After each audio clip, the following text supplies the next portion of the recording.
Hey guys, welcome to the November reading vlog. It's not a reading vlog, that was last year. Stories vlog, that one.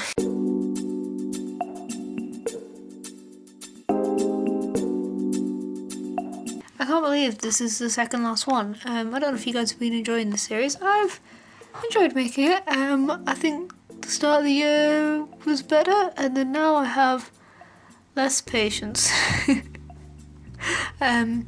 But yeah, let me know what you guys have been thinking, though I already have a plan for what I'm going to do next year. So I should probably tell you what I've been consuming this month. We're going to start off with Bake Off. The Bake Off final happened. I don't think, no spoilers, I don't think they deserve to win. I've mentioned several times about how I feel about the judging. I left a big rant in it in the last video, so go and refer to that about how I feel to this year's judging.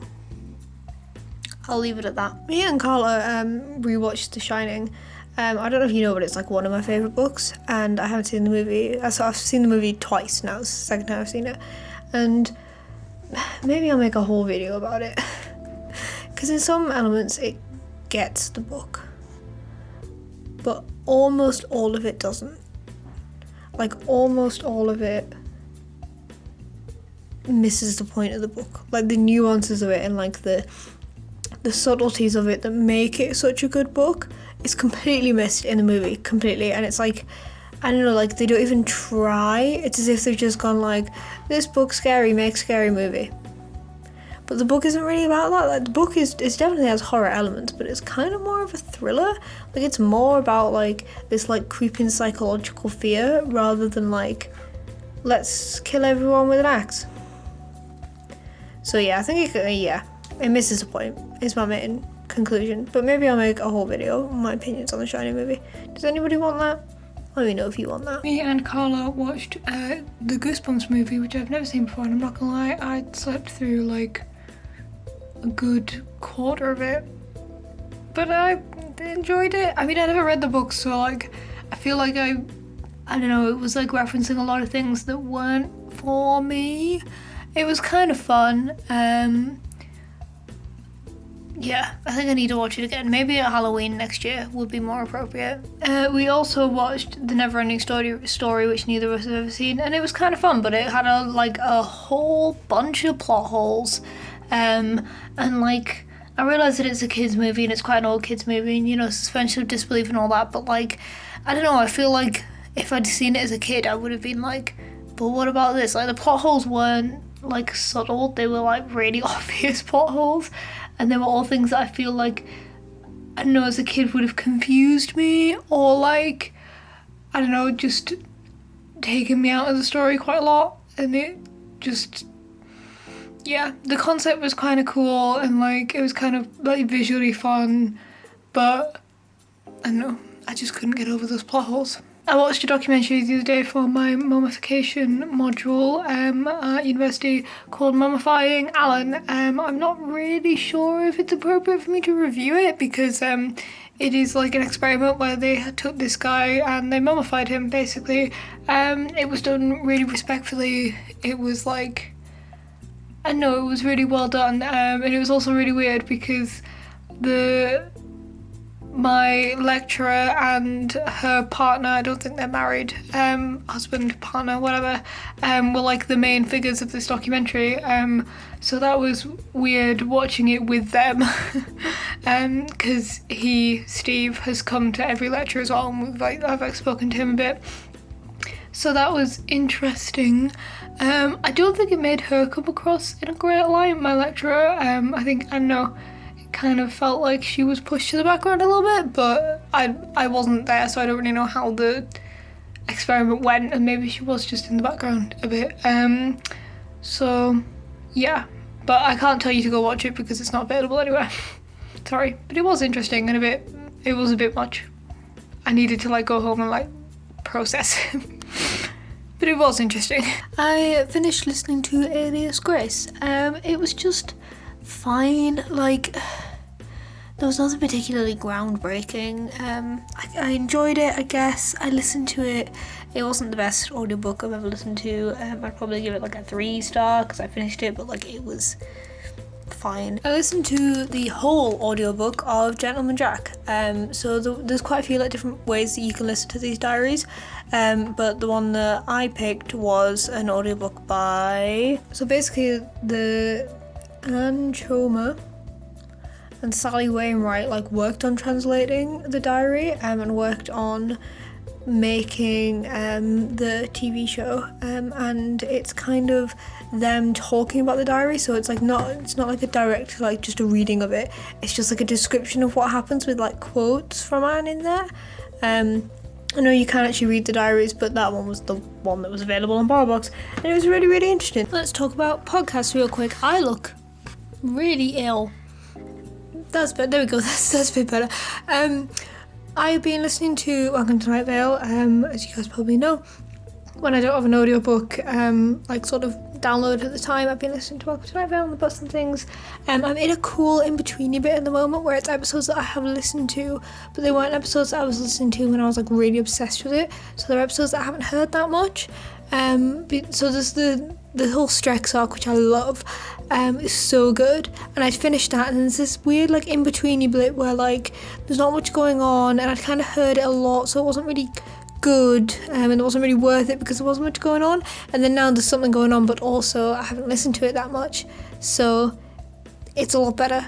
So I think this is only gonna, there's kind of a lull in how interested I was in it, but now I think it's definitely going to pick up again, which I am very excited about. I'm on like episode 87 or something, and there's like 150. I don't know where I am on like the timeline, but I'm definitely catching up. I've also been listening to Dear Hank and John.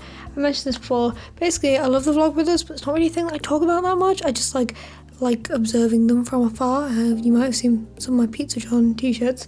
But yeah, I've been really, really enjoying it. I've been listening to them as they come out, but then I've been like also going back and listening to the old ones, because again, there was a big gap in when I wasn't listening to them, but I've actually already gone past that gap, and I'm further enough back into when I was listening to them as they came out every week, because I did start listening to it when the podcast first started. So now I'm back to those ones. But I've still got quite a few episodes I have to listen to. Basically, I listen to Welcome to Night Vale on the bus, and then I don't listen to it at night because it's scary. I also listened to a few episodes of All Killer No Filler. I think that's what it's called. I know I messed it up on Instagram the other day. I'm almost certain it's All Killer No Filler, which is a true crime podcast that my mum likes, and she saw that they were coming to a comedy club near where I live back home, and she bought some tickets, so I listened to some episodes. I went to go see it live, and it was really funny. It was, it's a good true crime podcast. It kind of covers serial killers, but it's a bit more chill.